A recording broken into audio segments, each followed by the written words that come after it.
At Thanksgiving, my wife Marissa looked across the dinner table, smiled sweetly at me, and said, "I'll be flying to Miami this weekend. Just the girls. You'll survive a few days without me, won't you?" I said, "Of course. Have fun." But something about the way she said it, that glint in her eye, it didn't sit right. So I waited. I played it cool. The day she flew out, I drove 3 hours to Morgantown, West Virginia, just far enough from our home in McCandless, Pennsylvania that no one would think to look for me there.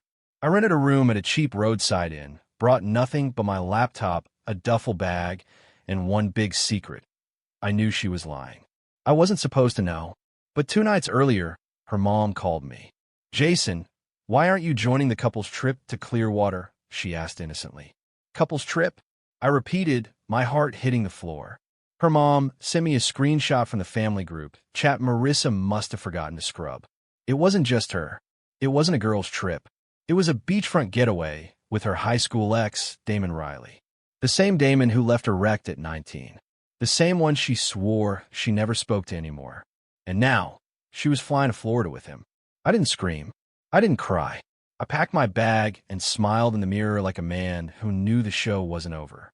That weekend, while she sent me selfies from ladies' brunch and tagged fake spa locations on Instagram, I was watching the real story unfold from the tracking device I had installed under her car months ago. Each ping, each update, showed me everything I needed: where they were staying, how long she stayed in his room, and where she thought I'd never look. It's funny what you notice when your heart's been shattered. Like how Damon's wife, Alyssa, suddenly stopped posting on social media too. Almost like she wasn't invited. Almost like my wife wasn't the only one lying. And here's the twist. What would you do if your spouse lied about a trip, but their parent accidentally exposed them? Comment below, and don't forget to like and subscribe for part 2. Because the next message I got wasn't from Marissa. It was from Alyssa Riley. "Can we talk?" she wrote. "I think they've been doing this for years. I meet Alyssa Riley at a Cracker Barrel, just off I-79. She's already seated when I arrive, mid-30s, tidy ponytail, no makeup, no ring. Her eyes are tired. Her smile is forced. "I almost didn't message you," she says, stirring her coffee. But then I thought, if anyone deserves the truth, it's you. "What truth?" I ask. But I already know. I just want to hear her say it. "They've been doing this for over a year," she says. The trips, the excuses, the lying. Damon said he was going to a friend's bachelor party in Tampa last spring. I found hotel receipts. The same hotel Marissa posted a sunset photo from. My stomach knots. The rage is there, deep and cold, but I keep my face still. "They're in Clearwater now, right?" she asks. I nod. Room 412, to be exact. Her eyes flick up.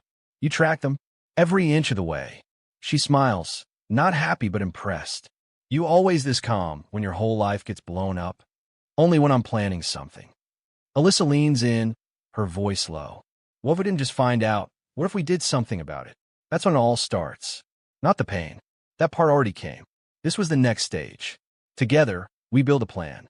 We dig. We find every date, every fake business trip, every lie. We screen record their messages. We retrieve deleted emails. And Alyssa, she finds something I missed. "It's not just about sex," she says, sliding her laptop across the diner table. Marissa's email is open on screen. A PDF attached. A life insurance policy. One I didn't know existed. For me.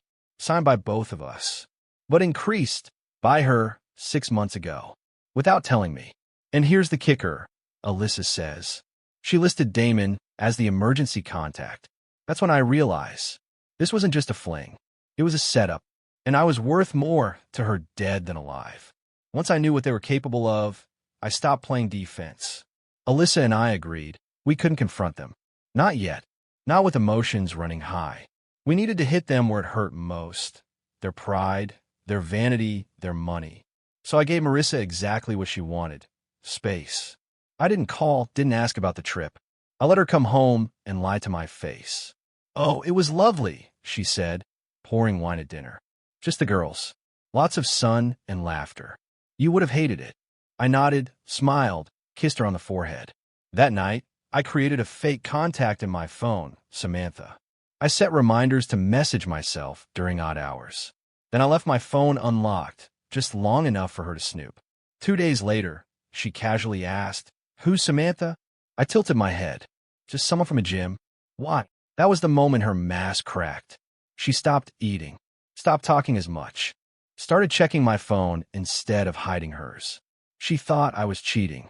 Good. The following week, I accidentally left a receipt in the laundry, a fake dinner charge from a hotel restaurant an hour away. Printed it from an editable online generator. She didn't say anything. But that night, while she thought I was asleep, I heard her on the phone. "Jason's acting weird. Like distant."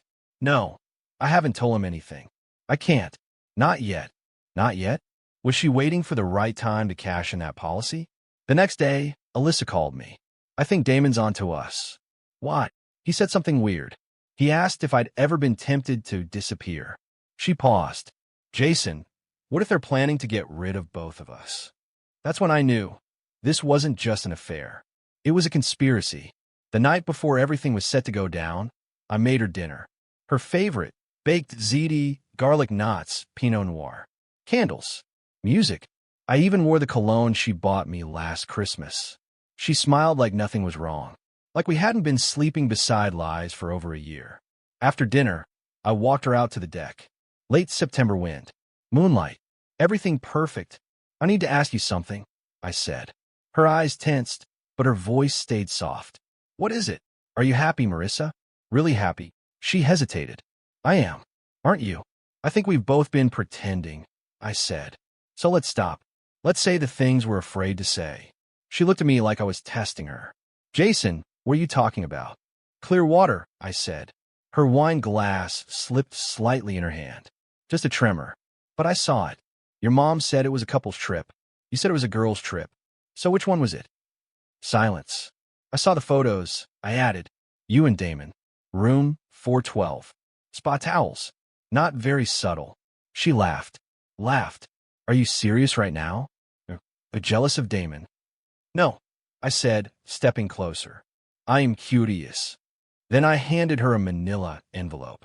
Inside, copies of the life insurance policy, the emails, screenshots of her messages to Damon, GPS logs, maps, dates, times. Her hand shook. Her face drained white. She read maybe half before looking up at me. "You went through my stuff?" "No," I said coldly. "I protected myself." "Because you didn't." She threw the envelope onto the ground. "You were spying on me? Are you even listening to yourself? I trusted you. You lied. You plotted. You made me into a payday."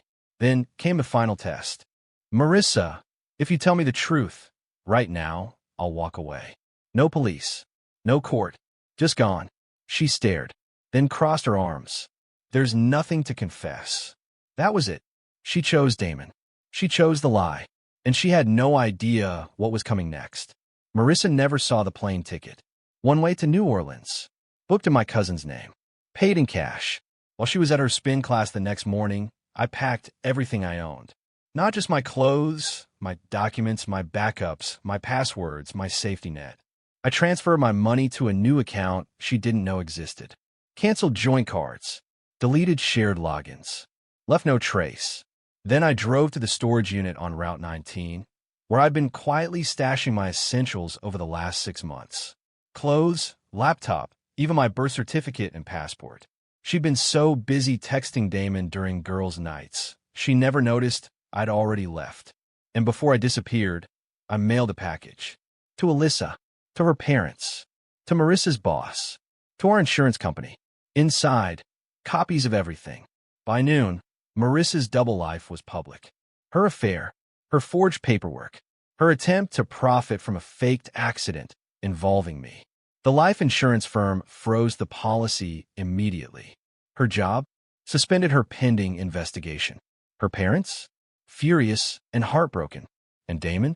Well, Damon was already facing a separate nightmare. You see, Alyssa had filed charges. Identity fraud. Conspiracy. And when Damon learned she had the receipts, including his fake LLC used to launder the policy payout, he folded like a lawn chair. He told the feds everything. How Marissa planned to stage a car accident after a night of heavy drinking. How she planted a flask in my glove box. how she nearly hired a friend of his to mess up the brakes. Except I changed cars at the last minute, and that's when she panicked.